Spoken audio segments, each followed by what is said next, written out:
তো বন্ধুরা, এখন বেজে দুপুর 12টা। আমি এদিকে ভাত বসিয়ে দিয়েছি।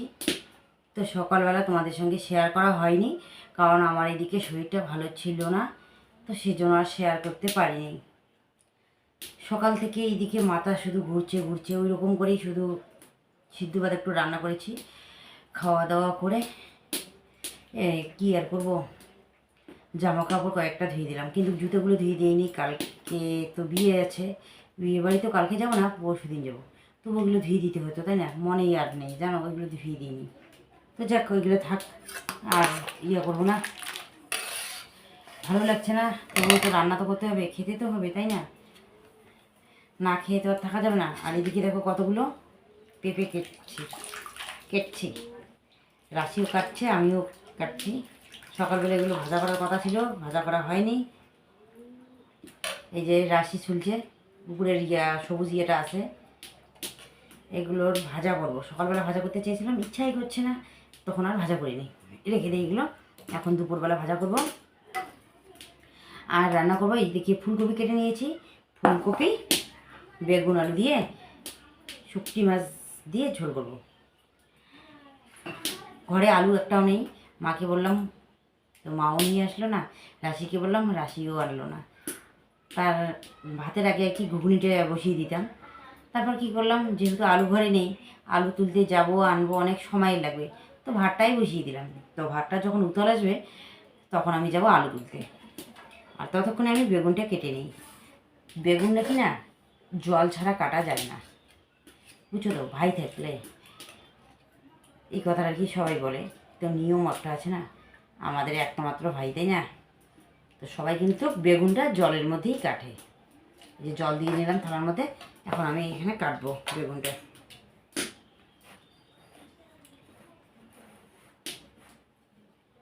বেগুনটা দেখতে হয়তো খারাপ, পুরান গাছের বেগুন, কিন্তু দেখো এমনিতে খুব ভালো। বেগুনটা একদম পোকা নেই। বেলা দুটো ভর্তা করেছি, তবু কিন্তু খুব সুন্দর ছিল। আলু না, বেগুন দুটো কী থেকে যে কী বলি, মাথায় কাজ করে না, জানো। মনে হয় একটু বিশ্রাম নেই, কিন্তু সেই সময়টুকু পাই না। কী করবো বলো, কাজ করতে করতে একদম শরীরটা শেষ।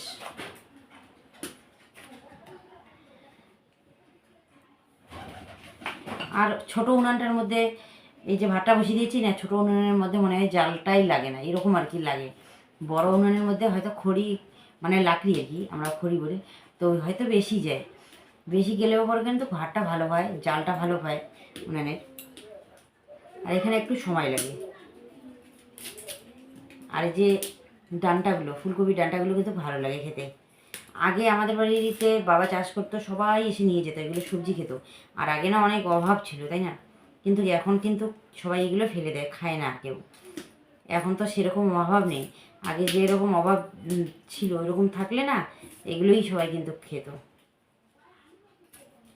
খুব অভাব ছিল, আমরাও খেয়েছি এগুলো। আর আমাদের অনেক আবাদ করতো, যতই করো না কেন আবার, তবু কিন্তু একটা সমস্যা তো থাকেই, তাই না? আর একবার অনেকগুলো ফুলকপি বাঁধাকপি করেছিল, কিন্তু সে বছর একদম দাম ছিল না, এত লজ হয়েছে। তারপর থেকে না বাবা আর ফুলকপি সেরকম করে না। এই যে 1-2 বছর তো করলোই, তাই না? মানে মাঝখানটা বাদ দিয়েছিল, তখন বাবা বাইরে গিয়েছিল, ভুটানে থাকতো। সকালবেলা চা বানিয়েছে রাশি, আমি তো খাইনি, আমার জন্য রেখে দিয়েছিল। ওইদিকে আমার ভাতও হয়ে গেছে, তো এখন আমি খাবো।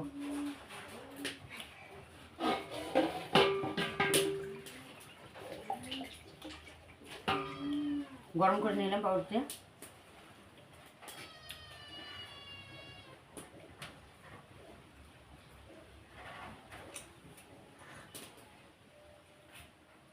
কি খুঁজো?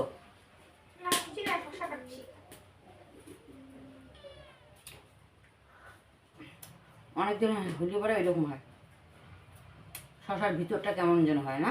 বউটি তো দেখা যাবে না, তাই পিছনে নিয়ে আসছি।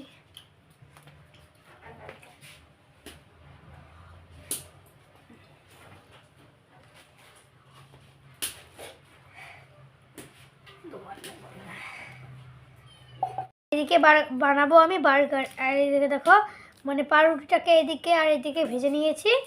হালকা হালকা। তারপর এখন আমি দিয়ে দেবো এখানে পেঁয়াজ পেঁয়াজ কুচি।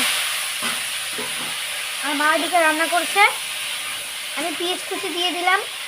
তারপরে দিয়ে দেবো শসা।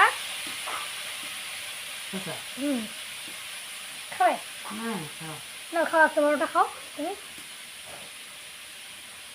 দিয়ে দিলাম শসা, আর এক টুকরো দিয়ে দিলাম পেঁপে, আর এখানে দিয়ে দিলাম ধনে পাতা। ধনে পাতা দিয়ে ভালো করে ঢেকে দিলাম। না না, লবণটা দেওয়া ভুলে গেছি, লবণটা একটু দাও না হালকা করে। এখন দিয়ে দিচ্ছি আমি হালকা করে লবণ। লবণ আর এখানে দিয়ে দিচ্ছি আমি ঢেকে। এই যে প্যাকেটের ভেতরে আছে। দেখো আমার বার্গারটা তৈরি হয়ে গেছে, দেখো। চলো এখন আমি টেস্ট করেই দেখি কেমন হয়েছে। মানে এদিকে অল্প পেঁয়াজ বার হয়েছিল, তো পেঁয়াজগুলো আমি তাড়াতাড়ি করে আনছি, পেঁয়াজটা একটু পড়ে গেছে, তো চলবে। তো চলো এখন আমি টেস্ট করি কেমন হয়েছে।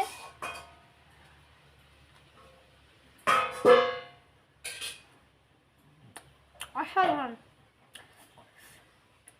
এত টেস্ট হয়েছে না বলে না। বাড়িতে যে উপকরণগুলো থাকে ওইগুলো দিই। মানে এটা যে ভেজেছি না, কাঁচা থাকলে অত ভালো লাগতো না, এই যে ভেজেছি তাই আবার বেশি টেস্ট লাগে। তুমি খাবে না? আজকে একে স্নান করে দিয়েছি, মন্টুকে স্নান করে দিয়েছি, আর মিমিকে স্নান করে দিয়েছি।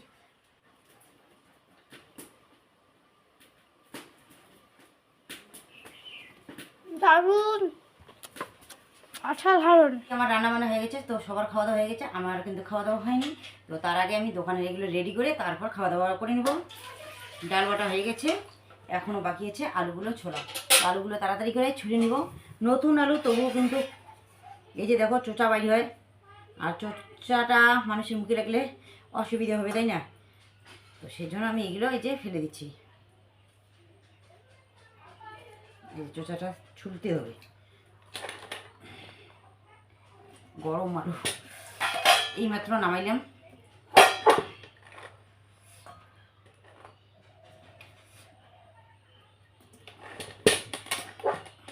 তো বন্ধুরা, ঘুগনির আলুগুলো ছোলা হয়ে গেছে, তো এখন আমি একটু হাত দিয়ে ভেঙে ভেঙে দিচ্ছি। আর একটু হাত দিয়ে না ভাঙলে কী হয় বলো তো, কড়াইয়ের মধ্যে রান্না করতে অসুবিধা হয়। তো এইদিকে মিল্কের মধ্যে ভরিয়ে রাখলাম, এই যে ঢাকনাটাও দিয়ে রাখলাম। তো এখন এই যে চোচাগুলো কিন্তু ফেলে দিব না, এগুলো না গরুর জন্য রেখে দিব।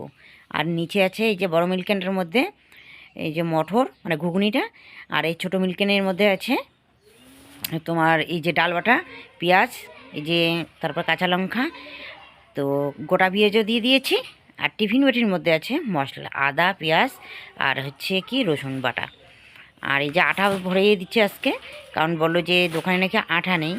আটা এই যে বড়ার জন্য আর কি, শুধু ডালের কিন্তু বড়া হয় না একটু আটা না দিলে। আটাটা দিলে পরে কী হয় বলো তো, আটা আটা হয়, তাহলে ছাড়া বেড়া হয় না, মানে তেলের মধ্যে ছাড়া বেড়া হয় না। আর আটাটা না দিলে কিন্তু তেলগুলো নষ্ট হয়ে যায়, ছাড়া বেড়া হয়ে যায়। তো যাই হোক, সবগুলো আমি দেখো ব্যাগের মধ্যে গুছিয়ে গুছিয়ে রাখছি। আর খাওয়া দাওয়া কিন্তু আমি এখনও করিনি। প্রতিটা দিনই কিন্তু আমার এরকম হয়, মানে রান্নাবান্না হয়ে যায়, সবার খাওয়া দাওয়া হয়ে যায়, তার মধ্যে আমার কাজ থাকে বাকি এই যে। তো বন্ধুরা, দোকানের সমস্ত কিছু রেডি করে দিয়ে দিয়েছি। রাজের বাবাই দেখে দোকানে চলে গেল, আর আমি এখন দেখো উঠানটা ঝাড় দিয়ে নিচ্ছি। খাওয়া দাওয়া এখনও করিনি। দেখো উঠানটা এমন অবস্থা হয়ে থাকে, তো উঠানটা ঝাড় না দিলে কিন্তু কেমন যেন একটা লাগে। তো সেই জন্য ভাবলাম যে না, তাড়াতাড়ি করে আগে উঠোনটা ঝাড় দিয়ে নিয়ে তারপর আমি খাওয়া দাওয়া করব। তখন নিশ্চিন্তে মানে খাওয়া দাওয়া করতে পারবো। আর যতক্ষণ না কাজ শেষ হবে মানে তার আগে যদি খেতে বসি, মনটা একদম ছটফট করে, আর খাওয়াও কিন্তু শান্তি হয় না, তাই না? খাওয়া দাওয়াটা হচ্ছে একটু শান্তি। তো তার জন্য এই যে উঠানটাই আমি আগে ঝাড় দিয়ে নিচ্ছি। দেখো ঝটপট আমি উঠানটা ঝাড় দিয়ে নিলাম। তো চলো বন্ধুরা, তাড়াতাড়ি করে আবর্জনাগুলো ফেলে আসি। তো বন্ধুরা, উঠান ঘরে আমার ঝাড় দেওয়া হয়ে গেছে। তো এখন আমি এইদিকে খেতে বসে পড়েছি, আর খাওয়ার সামনে এইদিকে থালা বালতির মধ্যে জল নিয়ে দিয়েছি। আর এই যে থালাটা একটু এইদিকে সরিয়ে দিলাম, কারণ এইদিকে যদি বিড়ালের বাচ্চা আসে তাহলে খেতে পারবে।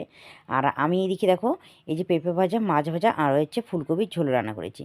আর রাজের অনেকটা পাক কাটা গিয়েছে মাছ ধরতে গিয়ে, তো সেটাই আর কি বলছি যে দেখো, মানে কদিন পর পর ও একটা না হয় একটা কিন্তু হয়েই থাকে, হয় কাটা যাবে বা ব্যথা পাবে, কেন যেন এরকম হয় জানো। তো বন্ধুরা, ওকে অনেকবার বলি যে মাছ মারতে হবে না, তবুও দেখো সবাই নামে, ও ডিগির মধ্যে নামে আর মাছ মারে। আর দেখো তো কতটা কাটা গিয়েছে আজকে। তো বন্ধুরা, আমি এদিকে বাড়িতে কাজ করছিলাম, তো মাও এদিকে কাজ করছিল। আর রাশি এসেছিলো ধনেপাতা তুলতে, তাই না?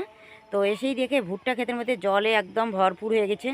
তো আগেও যখন আমরা বিচনগুলো তুলছিলাম, তার দুদিন আগে না, এই যে একদম বিচন বাড়ির মধ্যে ভুট্টা ক্ষেতের মধ্যে জল হয়ে গেছে। তো ভুট্টা গাছগুলো কেমন যেন হয়ে গিয়েছিলো। তো আজকেও ওই রকমটাই হয়েছে। তো সেদিন তোমাদের সঙ্গে শেয়ার করা হয়নি, তো চলো আজকে শেয়ার করি। তো অনেকক্ষণ আগে শুনেছিলাম কিন্তু আসতে পাইনি, এদিকে মোবাইল এডিট করলাম, পাবলিক করলাম। তো এখন সন্ধ্যা লেগে গেছে, তো ভাবলাম যে না, একটু দেখে আসি তো জমিটা কি অবস্থা হয়েছে। তো চলো দেখাই। তো বন্ধুরা, এই যে আমাদের ভুট্টা ক্ষেত দেখো জলে কি হয়েছে। আর ভুট্টা ক্ষেতের মধ্যে কিন্তু এখন জল দেওয়ার সময় হয়নি। এই সময়ের মধ্যে দেখো দুবার জলে একদম ভিজে গেছে। তো জানি না ভুট্টাগুলো কীরকম হবে, তো সেটা একমাত্র ভগবানই জানে। আর কেন যে এরকম হচ্ছে তো সেটা আমরা নিজেও জানি না। তো বন্ধুরা, সবাই চায় একটা ভালো করে আবাদ মানে ফসল ফলায়, কিন্তু আমাদের ফসলগুলো একটার পর একটা নষ্ট হয়েই যাচ্ছে। তো দেখো এইদিকে ভুট্টা ক্ষেতের অবস্থা। এই যে উঁচা জমির মধ্যে মানে ধান ক্ষেত থেকে জল এসে এই দিকে দেখো জমিনটার মধ্যে একদম শেষ করে দিয়েছে, জল হয়ে আছে। তো জানি না, আগেও একবার এরকম হয়েছে ভুট্টা ক্ষেতটা, এবার আরও এরকম হয়েছে। এগুলো ভুট্টা হবে কি না জানি না। আসলে বলে না, কপাল যদি পরে খালে না উনা উঠে বলে চালে। তো যতই ভালো করে চেষ্টা করি না কেন, এই যে এইরকমটাই হয়ে যাচ্ছে। কি অবস্থা দেখো। তো বন্ধুরা, এই যে হাতে হাতে আমরা এই যে আলু ক্ষেতটা হারাইলাম, কেন বলো তো? যখন এই যে আলু ক্ষেতটার মধ্যে ওষুধ দিতে হয়, তখন রাজের বাবার এই যে পায়ের অবস্থা খারাপ ছিল, ওষুধ দিতে পারেনি। তো দেখো এখনও কিন্তু তাজা থাকার কথা ছিল, এই দিকটা তাজা আছে, ওই দিকটা দেখো ঝসা ধরে একদম মরে গেছে। আলু এইটুক মাত্র হয়েছে, এত বড় বড় আলু হয়নি জানো। এই যে দেখো কতটুক আলু, একদম কমলা আছে আলুগুলো, তোলার মতনও হয়নি। কিন্তু কি করা যায়, ভাগ্য খারাপ থাকলে সব পাশ দিয়ে খারাপই হয়ে যায়। দেখো এই আলু ক্ষেতটাও নষ্ট হয়ে গেল। তার মধ্যে ওই দিকে যে আমাদের ভুট্টা ক্ষেত আছে, ভুট্টা ক্ষেতের মধ্যে কি করতে হয় জানো? হুইল দিতে হয়, তারপর নাঙ্গল টানতে হয়, তারপর সার ছিটিয়ে জল দিতে হয়। কিন্তু হুইল বা নাঙ্গল দিতে পারিনি। জানি না ওই ভুট্টা গাছগুলো যে কী অবস্থা হয়, বিশেষ করে এই যে হাওয়া বাতাসের দিন আসলে। আসলে কি বলো তো, নাঙ্গল টানলে কি হয়, মাটিগুলো না মানে ভুট্টার গড়ে পড়ে, তখন হাওয়া বাতাস আসলেও ভুট্টা গাছগুলো হেলে পড়ে না।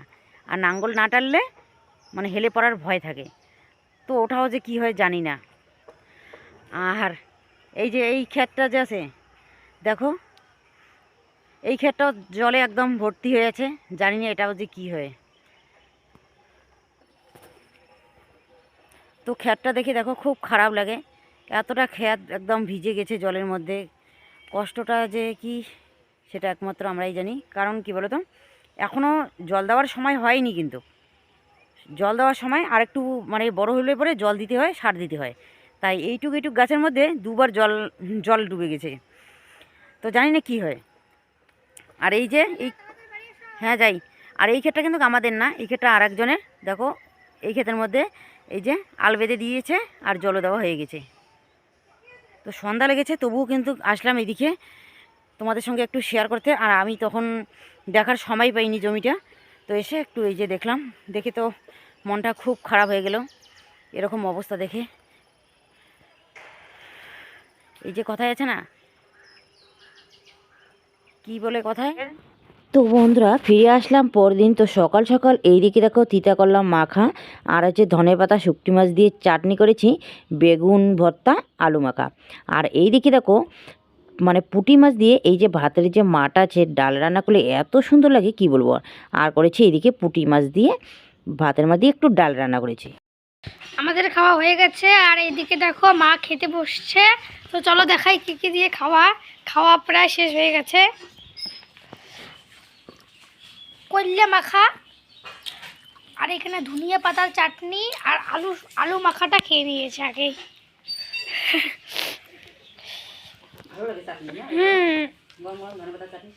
সেই লাগে, কালকেও খেয়েছি। যখন না থাকবে তখন খাবো না। ঠিক আছে, খাও। তো বন্ধুরা, বাড়ি ঘর দূরে কাজকর্ম করে রান্নাবান্না করে খাওয়া দাওয়া করে নিয়েছি।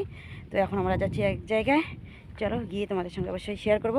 তো রাজরাশি ওরা কেউ যাবে না, তোমাদের দাদাভাই আর আমি যাচ্ছি। আর রাস্তার মধ্যে যে গাড়ি ধুয়েছে না, রাস্তার একদম জলে জল হয়েছে। তো এইদিকে গাড়িটা ঘুরিয়ে নিয়ে আসুক আর আমি এইদিকে একটু আগাই, ঠিক আছে?